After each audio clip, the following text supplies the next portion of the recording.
Assalamualaikum warahmatullahi wabarakatuh. Ashama argafu najaalatamtoota fi kabajamtoota uummata Oromoo. Jirra jirtu bakkuma isin jirtanitti nagaa fi kabajaan keenya isin biraa jiraatu jecha har'allee meeshaa babbareedaa qalbiin keessan isin jaalatu meeshaa ajaa'ibaa qabadhee isinii dhufee jira. Isin ammoo viidiyoo kana gadhumaatitti laaltan malee bira hin darbinaa isiniin jedha. Warroonni maamila kiyya taatan hiriyoota keessanii irratti sheer gochuudhaan gama kiyya koottaati wanta barbaadan irraa ajajadhaa isiniin jedha. Warroonni ammoo haarawaa taatan subscribe like share osoo hin godhin bira hin darbinaa maaliif yeroo baay'ee yoo subscribe gootan viidiyoon haarawaa gadhiisu guutuun isin bira dhaqqaba jechuudha. Yoo isin like gootan viidiyoon kiyya nama hedduu biratti faca'ina akka naa ga'uuf na gargaara waan ta'eef like gootan malee bira hin darbinaa isiniin jedha. Akkuma meeshaan keenya meeshaa babbareedaa meeshaa orjinaalii ta'e jechuudha qabadhee isinii dhufaa jira.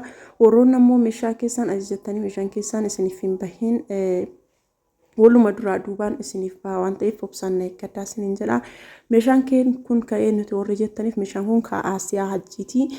Bootaan inni deemu hadaabbaadha jechuudha. Meeshaan kun kagahu hadaabbaadha.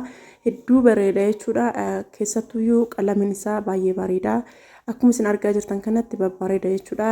Akkaataan dibsiisa isaallee hedduu bareeda.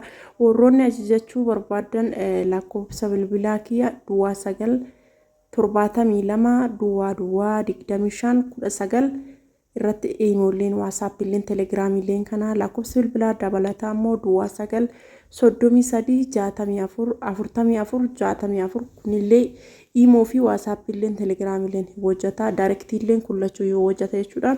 Ittiin argachuu dandeettanii namoonni meeshaa ajajachuu barbaadan akkasuma kennaa garaa maatii keessaniif yoo barbaadanillee isiniif keessa jechuudha. Naannoo akkam jiraattan namoonni naan jettaniif anka jiraadhu Shaashamannidha. Garuuyyuu naannoo isin barbaadan guutuu isiniif keessa jechuudha. Warroonni fagoo irraa barbaadanillee isiniif keessa jechuudha. Akkasuma warroonni Shaashamannee keessa jirtan baasii tokko malee baasii naannoo kana waan taataniif baasii achirraa hanga manaa qofaan ka gahu jechuudha. Isiniif gaha jechuudha. Baay'ee gaariidha.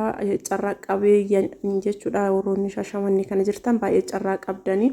Namoonni akkasuma dhiyoo kana jirtanillee akkasuma namoonni kuwwanillee meeshaa jaalattanii meeshaan isinitti tole taanaan haga boota barbaadanii isiniif geessina jechuudha. Meeshaan kennarraa meeshaa akkuma argaa jirtan kana waa 3 qumsaaxiniidha. Akkasuma direesingii algaa fi biffeedha jechuudha. Waa 4 jalqaba irratti akkasini mul'isaa jiru qumsaaxiniidha. Qumsaaxiniin kun baay'ee guddaadha. Mitiriin isaa mitirii 2 jechuudha. Qumsaaxinii baay'ee bareedaadha. Namoonni hedduu yoo ilaaltan siraamikii isinitti fakkaachuu danda'a.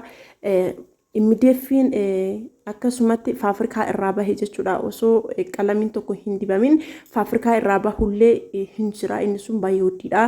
Inni kun isa isiniif fakkaachuu danda'a. Aqabbaabiin isaa akkaataan qalamiin ittiin dibame siraamikiidhaan jechuudha. Siraamikiidhaan dibame akkuma isin argaa jirtan kana qalamiin isaa kun baay'ee bareeda. Qumsaaxinii kana dhugaa dubbachuuf anuyyuu baay'ee jaaladhee jira. Isinillee akka jaalattan abdii guddaa qaba. Abbaan mitira lamaati baay'ee bareeda jechuudha. Duma namatti tola namni baay'een achitti bootaa itti hojjetame sanittuyyuu namni hedduun argee jaalatee itti toltee jirti jechuudha. Baay'ee bareeddi akkuma isin argartan kanatti bareeddi jechuudha. Namni hedduun jaalatee jira jechuudha. Sababni isaa isii waan isiin bareedduu fi baay'ee jaalatan jechuudha. Akkuma isin argitan kana jirti. Qumsaaxiniin guddinallee qabdi.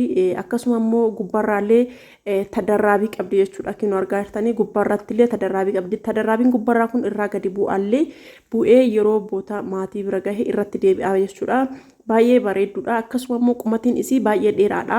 Mitira 2 gubbaan isii dheerinni isii mitira 2 fi 60 jechuudha. Qumatiin isii 2 fi 60 bal'inni isii ammoo mitira 2 baay'ee guddoodha jechuudha. Argaartanii baay'ee guddoodha. Akkuma isin argitan kanatti baay'ee guddaatti jechuudha. Namoonni jechuu barbaadan gara keenya koottaa isiniin jedha. Gatiin isii namoonni meeqa jettaniif 40,000 jechuudha. Baay'ee guddoo waan taateef 40,000 yeroo mitiriin isaa qannafamu ammoo gatiin isaallee isiniif qannasa waan ta'eef qumsaaxinii bareedaa kana ittaansee ammoo algaadha. Algaan kun mitira 1 fi 50 jechuudha. Algaan kana kanaan durallee hojjechiisee jira jechuudha. Algaan kun baakkoonii 2 qaba. Baakkoonii 2 qaba baay'ee bareeda. Akkuma isin argartan kana algaan kun pilaattiidha. Pilaattii ta'ee garuu mataan isaa gubbaan immideeffii guutuu fudhata jechuudha. Akkuma isin argitan kana yaadatta yoo ta'e algaa kan tanaan durallee hojjedhee fi jira nam tokkoof hojjedhee jira algaa kanan jaallatanii ajajatan jechuudha keessumayyuu algaa fi biffee kana baay'ee jaallatanii jiran jechuudha kana qofaa miti namni biraallee ka ajajate irra deebi'ee hin jira baay'ee jaallatanii namoonni keessattuyyuu bootaan algaa keessanii jechuudha bootaan bultii keessanii bal'aa ta'ee fi algaa akkana baay'ee sin barbaachisa garuuyyuu bootaa fixaa naannoon inni fixuun gara mataa gubbaarraan bootaa fixa jechuudha maaliif baay'ee bal'ata mataan isaarri baay'ee bal'ata akkasuma bareeda jechuudha algaan palaattiin mataan isaa tirfii bootaa algaa miila isaa jalarraa deeffin isaallee tokkoffaadha jaalattan taanaan keessana dubbisaa gatiin isaa ammoo birrii 32 jechuudha gatiin isaa birrii 32 keessana dubbisaa sinin jedha yoo jaalattanii inni biraa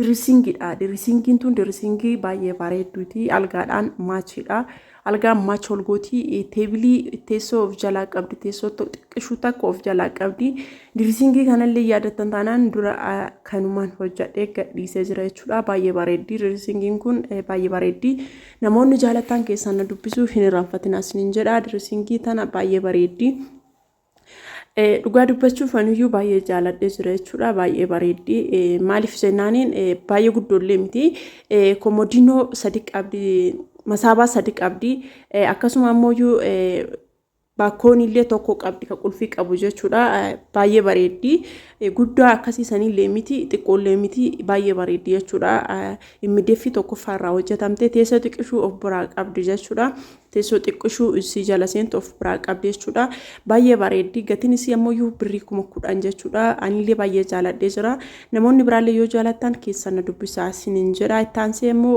biffeedha biffee kana yeroo lammaffaadhaaf isinii bitee sadaffaadhaaf illee namni ajajate hin jira hin baanee fi yeroo baheetti akkanumatti viidiyoo waraabamee isinitti mul'isa jechuudha biffeen kun lammaffaadhaaf jechuudha yeroo lammaffaa argisiisaa jira biffee kana baay'ee jaalatanii baay'ee jaalatamtee jirti jechuudha nama sadiitu jaalate ajajate jechuudha baay'ee bareeddi akkuma isin argitan kana keessa isii ampuulii sadi qabdi jechuudha ampuuliin sadiinuu aynata garagaraa ifa akkasumallee baay'ee bareeddi mitiriin isii ammoo mitira 120 jechuudha biffee baay'ee bareeddu akkasuma jaalatamtuu taate jechuudha guddinallee hin qabdu meeshaa tokkocha yoo keessa keettan meeshaa sadi gootee mul'isti jechuudha meeshaan tokkochi yoo keessa kaayame meeshaa ifa manarraa ta'a meeshaa sadi jedhee meeshaan tokkochi yoo keessa kaayame meeshaa lama gootee mul'isti sababni isaallee asiin biffee keessa seenuu fi asii kana achaanuun mastaawutii keessa akka mul'atu walitti lama jechuudha